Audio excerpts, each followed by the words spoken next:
Thank you so much for joining us as a part of this interview, and it's a real pleasure to be able to host you today as part of the IFM EMEA Awards taking place at Dubai's JW Marriott Marquee. First off, I'd like to first, congratulate you on having won the award for the best medical insurance company. So, what are your thoughts on that? First, thanks for having me, and I'm happy to be here. As for the award, first, I'm happy because this is a recognition of Bupa Arabia's excellent performance in the market.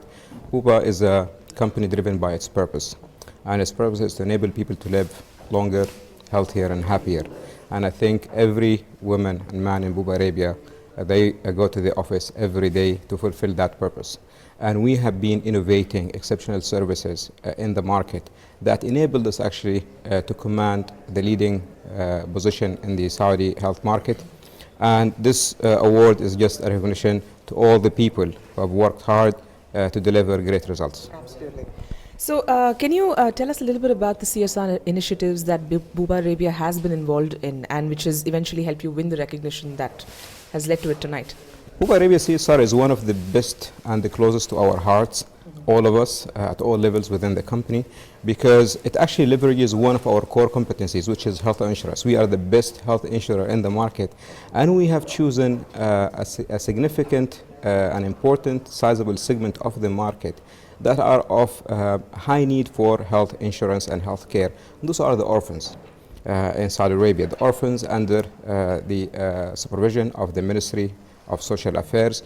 And we have started 5 years ago, and today we have more than 3,000 orphans in more than 14 cities in Saudi Arabia, living in almost 46 different homes. And they receive VIP coverage. They are actually our best customers, so they have priority when they call our call center, and we treat them as VIPs, equally like the CEOs of top companies. And this is part of our social responsibility, leveraging our core competencies and giving back to the community. Absolutely, great. Okay, and I was doing a little bit of research where it showed that Alpine Capital has revealed that healthcare spend is expected to touch about 71 billion in GCC by 2020. So how do you think companies like yours are placed to be able to capitalize such opportunities? I think the GCC and specifically Saudi Arabia will go under huge reforms within the healthcare space. We have one of the highest population growth. We have one of the highest rate of obesity and smoking, and this puts more pressure on lifestyle diseases spreading. We are a young country, however, with time we'll be aging. So this will put even more challenges. And I think Bupa today works closely with all the stakeholders, and especially the government, Ministry of Health, to share with them our expertise. Bupa is backed up by a great know-how of the Bupa Group, which operates today in more than 190 countries. And it operates a chain of hospitals and clinics from Chile in Latin America to UK to Spain to Australia to China to Hong Kong. So this vast experience that spreads over more than 60 years, we are putting this under the disposal of our stakeholders and government bodies to help them look at the different options of healthcare systems, and we would like to take part of that to fulfill that vision. Great, fabulous. Like I said, you've already admitted that you're one of the leading companies when it comes to healthcare insurance in Saudi Arabia. So what is it that makes Bupa Arabia stand out and stand apart from your contemporaries? Very simple. Bupa Arabia is a specialized single line insurer. We only have health insurance, healthcare. So we are a healthcare company. We do nothing else. So what we do is every day we innovate and we introduce new services. We have been leading in the market and innovating, introducing first services when it comes to online pre-auth SMS services, and then we moved into more of the healthcare services to the members, introducing coaching. All diabetic or chronic patients are receiving coaching from Bupa doctors. Pregnant women receiving coaching from our female doctors. We provide our customers with services like international second medical opinion, telemedicine, doctor on the phone, and the latest innovation and service. We have moved our people to the hospitals because our members go there. So we need to ensure that we have enough people there, expert people, empowered enough to service our customers without them needing to call the call center. So that's the point of care service. That's where people need you the most. Else all companies will give you the same plastic cards and you go to the same hospitals. So what differentiates Bupa is it's a focus on the members. We map the journey of every member and ensure at every touch point we are the best. Great. Okay. In fact, you've mentioned it right now about your offerings such as doctor on the phone and telemedicine. So how can you say this has impacted the consumers, and what do they have to say about it? What is the customer feedback like? Today we have more than 3.5 million members. They have full access to all these services with their Bupa doctor. I mean, when they call, it's a toll-free number. They would be handled by male or female doctors based on their preference. And the telemedicine is a great service. Today, sometimes you need to get consultation from a doctor outside in the States or in Europe. So you'll go through the trouble of booking a flight, finding a good hospital or a good doctor to go there. Today, we put that in the palm of your hand on your handheld device, iPhone or iPad or your desktop, where we connect you to the leading partners we have in the United States or in Europe, so you can have your consultation with a doctor without leaving your home. You could have second medical opinion when it comes to complicated cases like oncology cases, cancer cases, etc., etc. You would be receiving second medical opinion from the leading healthcare providers worldwide. And we monitor that and we put targets on how people utilize that, because we want people to utilize these services. And we have thousands of people calling and receiving these services on a monthly basis. Okay. So Mamor MENA Intelligence recently listed Bupa Arabia as the third fastest growing company of GCC. So your thoughts on this? Well, I mean, we have been experiencing exceptional growth since 2013 for two main reasons. One, because of us, and one because of market condition. The one because of us, we have invested a lot in our healthcare services to differentiate our offering versus competition.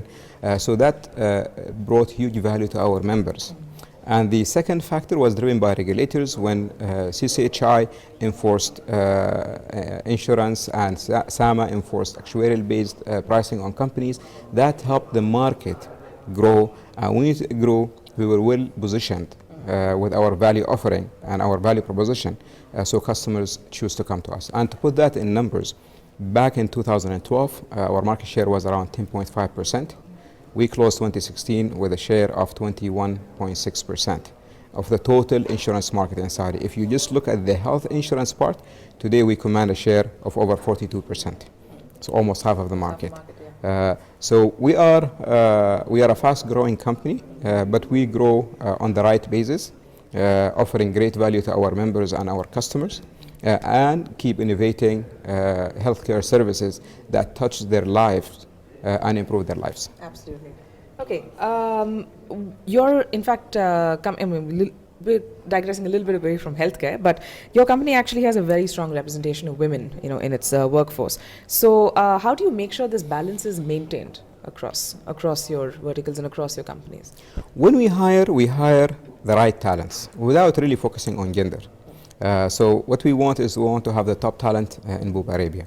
And we happen to tap into the women specifically because today they want to prove themselves. They are more committed. So we wanted to create the right workplace that make both genders work in harmony within the company. So we had a very strong code of conduct to govern the relationship between both genders inside the company. And we created special services that focuses on women specifically. So for example, we have a state-of-the-art daycare nurseries in our offices. So a working mother with a baby wouldn't have to worry because her baby will be well taken care of at the nursery, so she get to focus on her work. We have fitness gyms fully equipped with shower rooms and towel services, and we encourage them to work out and be always healthier. So these services, and we provide this to the males as well. So I mean, they also have their gyms and these services, and that provided basically a great atmosphere for them. And today we have 34% of our talent pool are women. So more than a third of the people in Bupa Arabia are women, and we are very proud of them. And we have a clear policy not to differentiate either in pay or in promotion or advancement between genders. And we have just recently promoted the first female director ever in Bupa Arabia. And we hope in the near future we'll have the first chief level as a lady. And I'm very proud of all of them for their contribution to the company. Great. That's amazing. That's really good to hear.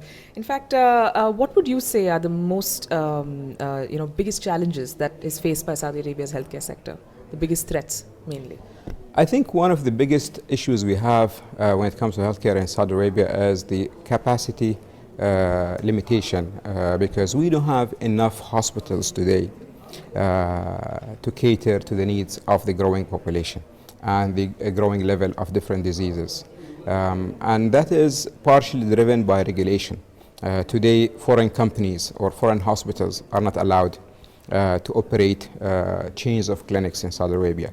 So I think there are some regulations that need to be amended to welcome foreign investment into the healthcare at different levels of care, whether primary care or secondary or tertiary care. And that will make the country competitive and bring in the expertise and localize the expertise and services inside Saudi Arabia. So that's one of the challenges, which I think part of the 2030 vision of Saudi Arabia. This is something now the government is looking at and how they change the regulations to welcome investment within the healthcare space.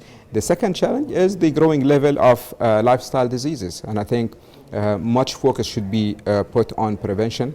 Especially when it comes to obesity and smoking, rather than just focusing on the treatment. We are a young population. With time, those people will grow older and the challenges will be much, much bigger. So we need to prevent them at early stage and instead of paying 3 and 4 or 5 times the cost when they grow older. Absolutely. And we are fully engaged with them and how can we provide them with the services that we have across the globe.